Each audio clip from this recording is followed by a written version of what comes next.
नमस्कार। आकाशवाणी देहरादून से प्रस्तुत हैं प्रादेशिक समाचार। पहले मुख्य समाचार। प्रधानमंत्री नरेंद्र मोदी ने भारत के संविधान की सराहना करते हुए कहा, यह राष्ट्र का मार्गदर्शक है जो समय की हर कसौटी पर खरा उतरा है। मन की बात कार्यक्रम में श्री मोदी ने लोगों से अगले महीने महाकुंभ में भाग लेते हुए एकता की भावना अपनाने और समाज में विभाजन तथा नफरत को खत्म करने का आग्रह किया। निकाय चुनाव के दृष्टिगत भारतीय जनता पार्टी ने मेयर पद के लिए 6 उम्मीदवारों की घोषणा की और प्रदेश में नए साल की तैयारियां चरम पर। बर्फबारी के बाद राज्य के औली, चोपता और अन्य पर्यटन स्थल सैलानियों से हुए गुलजार। संध्या समाचार के साथ मैं सुशील पुरोहित और अब समाचार विस्तार से। प्रधानमंत्री नरेंद्र मोदी ने कहा है कि संविधान हमारे लिए मार्गदर्शक है और यह बड़े गर्व की बात है कि भारतीय संविधान के अगले वर्ष 26 जनवरी को 75 वर्ष पूरे हो रहे हैं। आकाशवाणी पर मन की बात कार्यक्रम में राष्ट्र को संबोधित करते हुए श्री मोदी ने कहा कि संविधान समय की हर कसौटी पर खरा उतरा है। उन्होंने कहा कि इस वर्ष संविधान दिवस के अवसर पर कई गतिविधियां शुरू हुई हैं जो पूरे वर्ष चलती रहेंगी। श्री मोदी ने कहा कि संविधान की विरासत से नागरिकों को जोड़ने के लिए www.constitution75.com के नाम से एक विशेष वेबसाइट बनाई गई है। उन्होंने मन की बात के श्रोताओं, बच्चों और युवाओं से इस वेबसाइट को देखने का अनुरोध किया। इसमें आप संविधान की प्रस्तावना पढ़कर अपना वीडियो अपलोड कर सकते हैं। अलग अलग भाषाओं में संविधान पढ़ सकते हैं। संविधान के बारे में प्रश्न भी पूछ सकते हैं। मन की बात के श्रोताओं से, स्कूल में पढ़ने वाले बच्चों से, कॉलेज में जाने वाले युवाओं से मेरा आग्रह है, इस वेबसाइट पर जरूर जाकर देखें, इसका हिस्सा बने। श्री मोदी ने कहा कि अगले वर्ष 13 जनवरी से प्रयागराज में महाकुंभ होने जा रहा है और इसके लिए संगम तट पर जोर शोर से तैयारियां चल रही हैं। प्रधानमंत्री ने इस बात पर गर्व व्यक्त किया कि महाकुंभ की विशेषता केवल इसकी विशालता में नहीं है बल्कि इसकी विविधता में भी है। उन्होंने कहा कि कुंभ एकता का महाकुंभ भी है। श्री मोदी ने लोगों से महाकुंभ में भाग लेकर एकता के संकल्प को मजबूत करने का अनुरोध किया। उन्होंने लोगों से समाज में विभाजन और विद्वेष की भावना को समाप्त करने का संकल्प लेने का भी आह्वान किया। अगर कम शब्दों में मुझे कहना है तो मैं कहूंगा, महाकुंभ का संदेश एक हो पूरा देश। और अगर दूसरे तरीके से कहना है तो मैं कहूंगा, गंगा की अविरल धारा न बटे समाज हमारा। गंगा की अविरल धारा न बटे समाज हमारा। साथियों, इस बार प्रयागराज में देश और दुनिया के श्रद्धालु डिजिटल महाकुंभ के भी साक्षी बनेंगे। मन की बात कार्यक्रम को आज प्रदेश भर में सुना गया। मुख्यमंत्री पुष्कर सिंह धामी और राज्यसभा सदस्य महेंद्र भट्ट ने देहरादून में मन की बात कार्यक्रम का 117वां संस्करण सुना। इस अवसर पर मुख्यमंत्री ने कहा कि प्रधानमंत्री नरेंद्र मोदी ने अपने विचार साझा करते हुए बताया कि आज भारत आर्ट से आयुर्वेद तक, लैंग्वेज से लेकर म्यूजिक तक वैश्विक स्तर पर छा रहा है। मन की बात में प्रधानमंत्री के बस्तर खेलों का जिक्र करते हुए मुख्यमंत्री ने प्रदेश में होने वाली राष्ट्रीय खेलों में प्रतिभाग करने वाले खिलाड़ियों को प्रोत्साहित करने के लिए सभी से खेलेगा भारत, जीतेगा भारत का उपयोग करने की अपील की। उत्तराखंड में आगामी निकाय चुनाव को लेकर भारतीय जनता पार्टी ने मेयर पद के लिए 6 उम्मीदवारों की घोषणा कर दी है।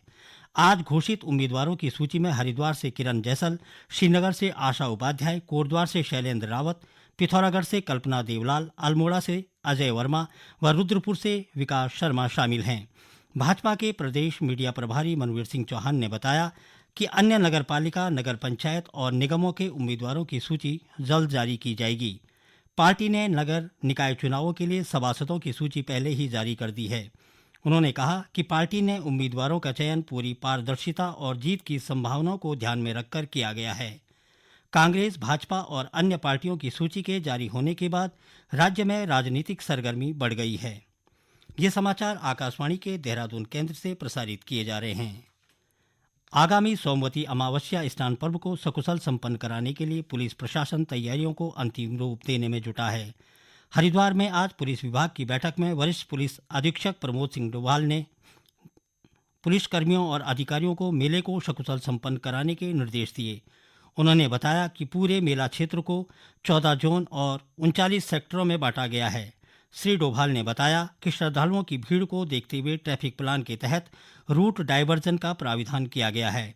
उन्होंने कहा कि नए साल के अवसर पर होटलों और सभी रेस्टोरेंट की चेकिंग की जाएगी और किसी भी तरह की हुड़दंग करने वालों के खिलाफ सख्त कार्रवाई की जाएगी।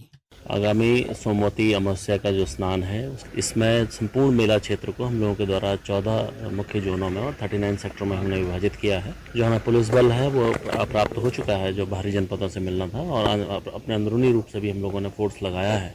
तो एसपी सिटी को पर्याप्त पुलिस फोर्स दिया गया है और संपूर्ण मेले के प्रभारी एसपी सिटी को बनाया गया है, जिसमें अगर कल ज़्यादा ट्रैफिक होता है तो उसके लिए हमारा रूट डाइवर्जन का प्लान है वो ऑलरेडी एग्जीक्यूट हम लोग करेंगे उसको। और साथ में हमें ये भी देखना है कि नववर्ष के समय जो लॉन्ग वीकेंड का ये जो टाइम है इसमें काफ़ी सारे लोग आ रहे हैं, उसको भी ट्रैफिक प्लान में हम लोग सम्मिलित कर रहे हैं। प्रदेश में नए साल की तैयारियां चरम पर हैं। पर्वतीय राज्य होने के कारण बड़ी संख्या में पर्यटक नववर्ष का उत्सव मनाने के लिए उत्तराखंड पहुंचते हैं। नए साल के जश्न से पहले राज्य के पर्वतीय अंचल में हुई बर्फबारी का लुत्फ उठाने के लिए बड़ी संख्या में पर्यटकों के पहुंचने का सिलसिला शुरू हो गया है। एक रिपोर्ट। नए वर्ष से पहले उत्तराखंड के ऊंचाई वाले क्षेत्रों में हुई बर्फबारी का आनंद लेने के लिए देश के विभिन्न राज्यों से पहुंचे सैलानियों से राज्य के पर्यटक स्थल गुलजार होने लगे हैं। साथ ही नए साल के जश्न को देखते हुए नैनीताल, मसूरी, धनौल्टी, चकराता, चोपटा, कौसानी व औली समेत अन्य पर्यटक स्थलों पर होटलों और होमस्टे में बुकिंग हो चुकी है। इससे स्थानीय कारोबारी उत्साहित हैं। नए साल पर कारोबारियों की उम्मीदों को देखते हुए राज्य सरकार ने भी तैयारियां शुरू कर दी हैं। ट्रैफिक जाम से निपटने के लिए पुलिस ने अतिरिक्त सुरक्षा कर्मियों की तैनाती की है। इसके अलावा नए साल पर पर्यटकों की सुविधा को ध्यान में रखते हुए होटल, रेस्टोरेंट और ढाबे पूरी समय खुले रहेंगे।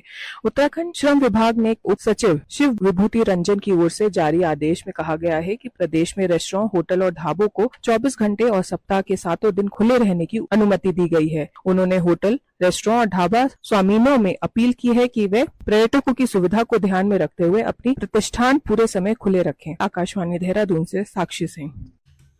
प्रदेश में 28 जनवरी से शुरू हो रहे 38वें राष्ट्रीय खेलों की तैयारी में प्रदेश के खिलाड़ी अभ्यास में जुटे हैं।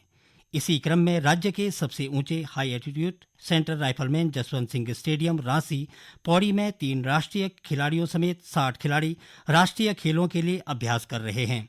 जिला क्रीड़ा अधिकारी संदीप डुकलान ने बताया कि 15 दिवसीय शिविर में खिलाड़ी 10 प्रशिक्षकों के मार्गदर्शन में अभ्यास कर रहे हैं। ये 30th नेशनल गेम की तैयारी के लिए यहाँ पे खेल विभाग द्वारा एथलीटों का 15 दिन का प्रशिक्षण कैंप लगाया गया था, जिसमें यहाँ पे 60 बालक और बालिकाएं थी और जिनके 10 कोच एसोसिएशन के द्वारा प्रोवाइड कराए गए थे। यहाँ पे हमारे द्वारा उनके लिए रहने का और खाने का बंदोबस्त किया गया था और सभी इक्विपमेंट उनको मुहैया कराए गए थे, जितने भी हमारे पास 10 इवेंट है उनके लिए। राष्ट्रीय खेलों की तैयारी में जुटे नैनीताल निवासी और हैमर थ्रो खिलाड़ी वैभव जाखड़ का कहना है कि कम ऑक्सीजन लेवल में अभ्यास करने का लाभ उन्हें आगामी खेलों में मिलेगा। मैं हैमर थ्रो करता हूँ और यहाँ हमने हाई एल्टीट्यूड में बहुत अच्छी प्रैक्टिस करी 15 दिन का। हमें लो एल्टीट्यूड में जाके बहुत फायदा मिलेगा। लो ऑक्सीजन है यहाँ पे, जब हम हाई ऑक्सीजन में जाएंगे तो हमें बहुत बेनिफिट मिलेगा इसका। सभी कोचेस के अंडर हमने प्रैक्टिस करी यहाँ और मैं नेशनल, जूनियर नेशनल, खेलो इंडिया कॉम्पिटिट कर चुका हूँ। आज हरिद्वार जिले के मायापुर क्षेत्र स्थित आश्रम में एक गुलदार घुस गया। वन विभाग की टीम ने रेस्क्यू ऑपरेशन चलाकर गुलदार को पकड़ा। हरिद्वार जिले के धनपुरा गांव में अवैध रूप से चल रहे मेडिकल स्टोर पर पुलिस ने कार्रवाई करते हुए स्टोर संचालक को गिरफ्तार किया है। इस दौरान एएनटीएफ और पुलिस की संयुक्त टीम ने छापेमारी कर प्रतिबंधित नशीले पदार्थ बरामद किए। अंत में मुख्य समाचार एक बार फिर। प्रधानमंत्री नरेंद्र मोदी ने भारत के संविधान की सराहना करते हुए कहा, यह राष्ट्र का मार्गदर्शक है जो समय की हर कसौटी पर खरा उतरा है। मन की बात कार्यक्रम में श्री मोदी ने लोगों से अगले महीने महाकुंभ में भाग लेते हुए एकता की भावना अपनाने और समाज में विभाजन तथा नफरत को खत्म करने का आग्रह किया। निकाय चुनाव के दृष्टिगत भारतीय जनता पार्टी ने मेयर पद के लिए 6 उम्मीदवारों की घोषणा की।